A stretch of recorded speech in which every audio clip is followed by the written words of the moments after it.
A lot can happen in a week. Some of it good, some of it bad, some of it downright ugly. When faced with intriguing developments in the week's news, we turn to a rotating panel of non-experts to parse the good, the bad, and the ugly of it all.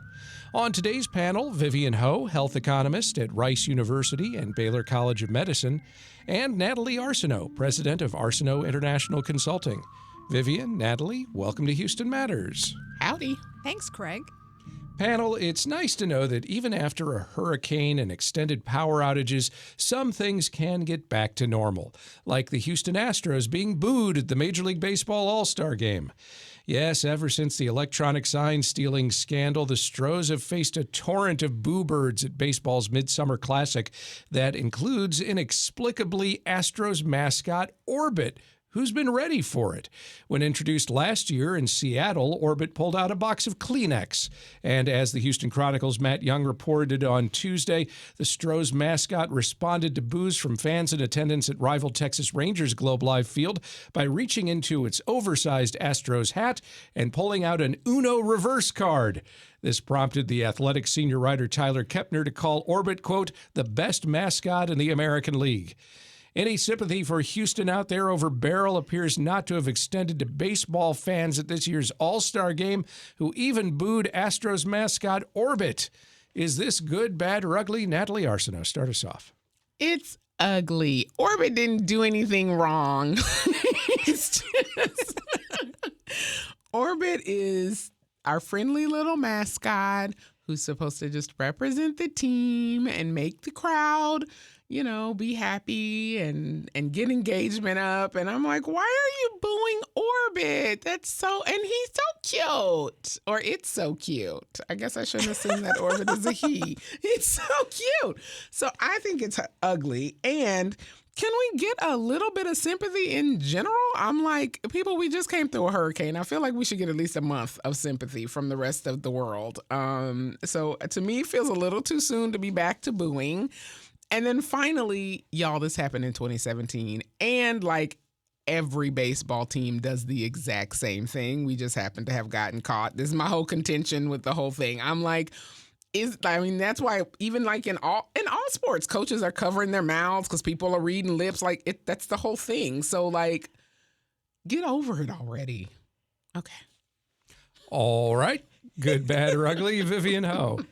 Yeah, I've got to agree with Natalie. It's ugly, but understandable, I think. I'm at the Baker Institute, and at the Baker Institute's 25th anniversary, Secretary Baker and Susan Baker booked an entire suite at a summer Astros game and paid for all of the fellows and the staff to go out there and enjoy ourselves for the afternoon, and it was great. We had fajitas and they brought the Sunday cart, but the highlight was Orbit, bringing Orbit up to and he was, just like Natalie said, he's so big and cute and cuddly and he gives you a hug and, we got pictures of him. That's the only part we lost and I don't remember who the pitcher was, but I remember Orbit.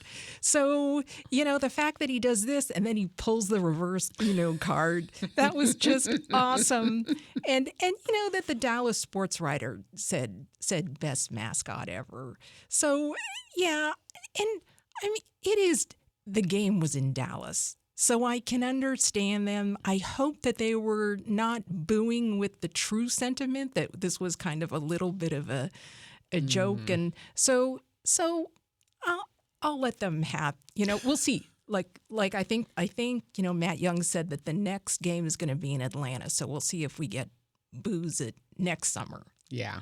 Well, and of course it was Dallas, to your point, Vivian. So, I mean, we have already our own contention with Dallas as a whole, as a city. So, Was the game really in Dallas, though? Oops. Well, maybe it wasn't. Really in Arlington? Well, pretty good distance from Dallas. It's all DFW, Dallas, right. It's Rangers fan. It's like being in Sugar Land. You're Houston. Yeah, that's true. You know? I'm not sure Sugar Land's going to be too thrilled that you refer to them as Arlington. The Arlington of Houston. Did they lose power? If they lost power. That's right. That's right. They're in the same boat. That's right. That's right. Panel, I guess it was inevitable considering Elon Musk's fondness for the letter X, which is, after all, smack dab in the middle of Texas. Soon now, so will be Musk's social media platform, X, and his space company, SpaceX, which will relocate headquarters from California to Texas.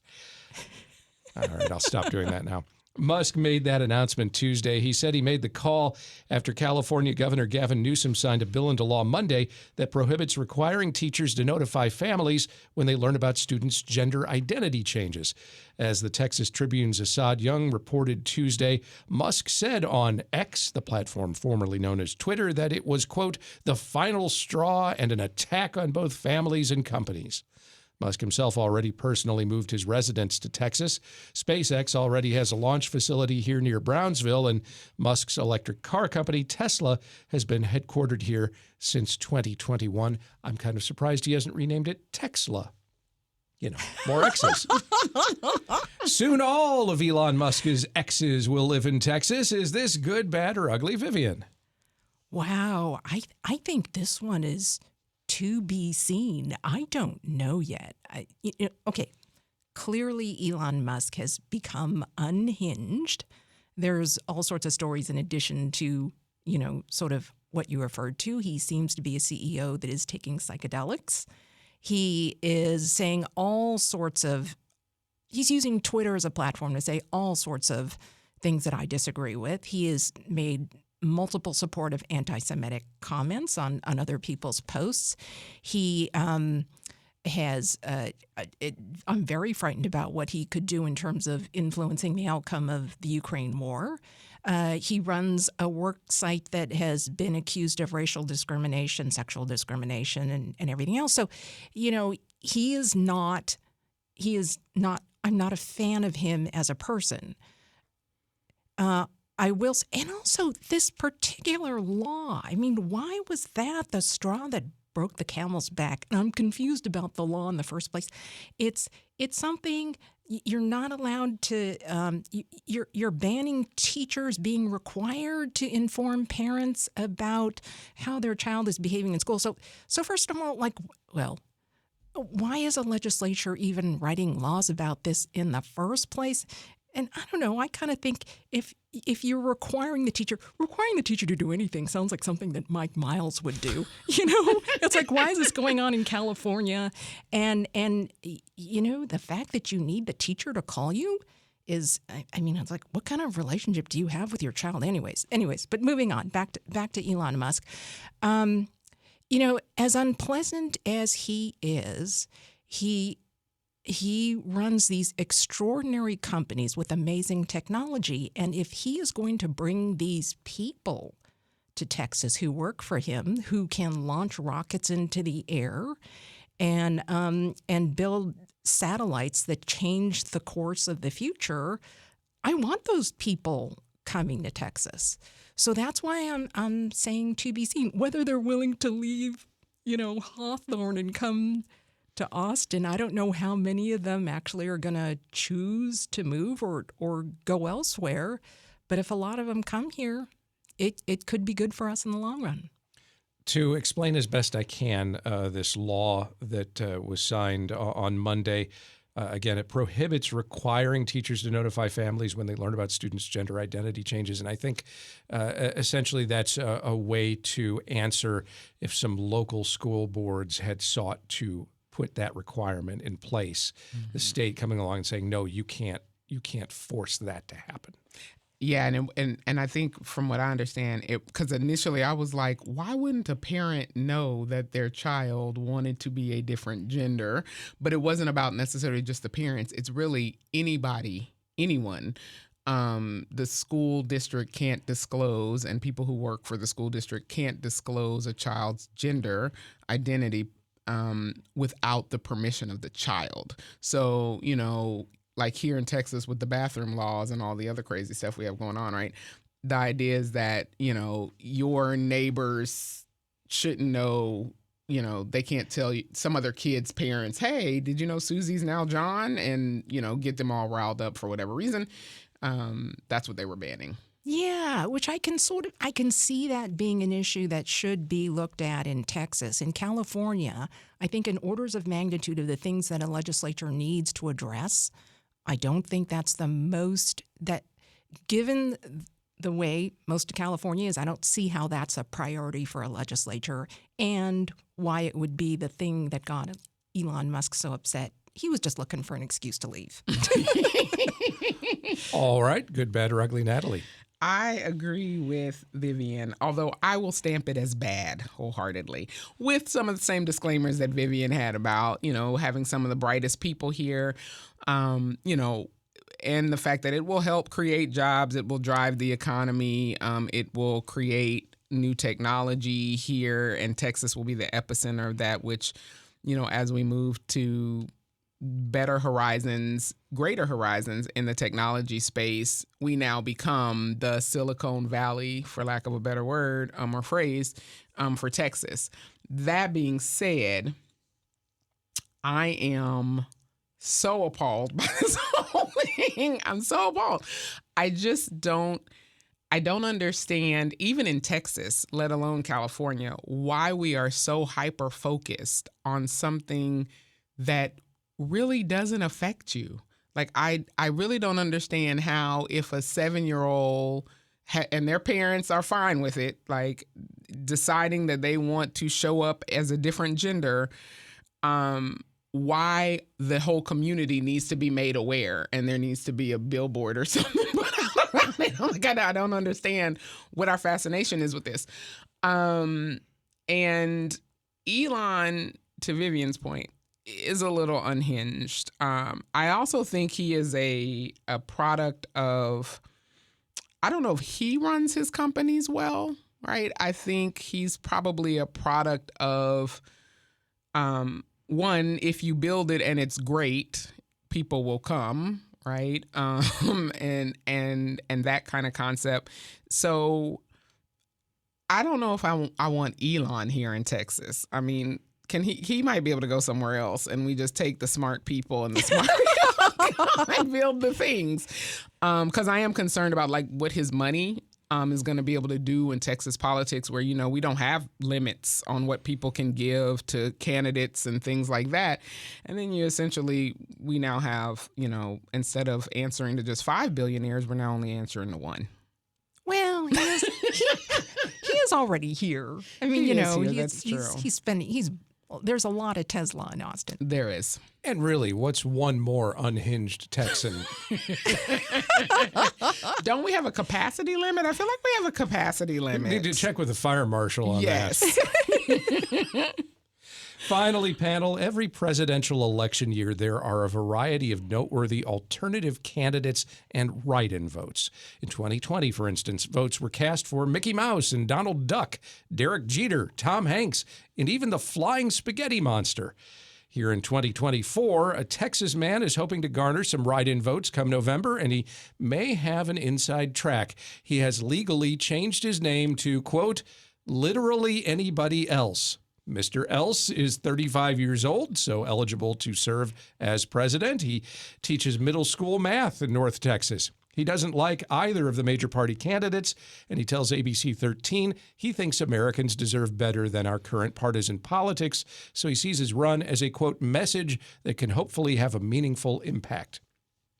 He does have at least one convert, a New Yorker named Neil David Sutz, who lives right now in Switzerland and is impressed, so is joining Else's campaign as his running mate. No word on whether Sutz will change his name as well. A Texan named literally anybody else is running for president. Is this good, bad, or ugly? Natalie. So I think it's a bit ingenious, actually. We don't have that category. It's probably a mix of all of these. I think it is ingenious for him to name. I don't know if I would have gone as far as changing my name, because now that means your first name is literally, which probably will get said a lot more than you want it to get said. But basically, I just think that it's a sad indictment of where we are in the political landscape. I think that, and I said this just watching the first presidential debate, I was like, this is not about President Biden or former President Trump. This is really about the citizens of the United States of America. Like, of all the possibilities across 350 million people, this is what we whittled ourselves down to. I'm like, this is a huge indictment on us as the electorate. And so, Mr. Else is trying to give an alternative. And I can appreciate him for doing that. I don't know how helpful it will be in the end of things when all the votes are cast and counted. But I think it's sad that this is where we are now in our political landscape. All right. Good, bad, or ugly. Vivian. Well, yeah, I guess I agree with Natalie. I hadn't thought about it before, that people calling him literally, and like how many Americans can actually spell literally properly, and they might, use the word. He could go short nickname is litter, or lit. And what lit. if his nickname was figuratively? That would confuse everyone. He could have a whole campaign where he shortened it to lit, and then he'd associate with the younger kids. Right, or Liddy, and then is anybody like his middle name? Yes, it is. Yes. Okay, yeah.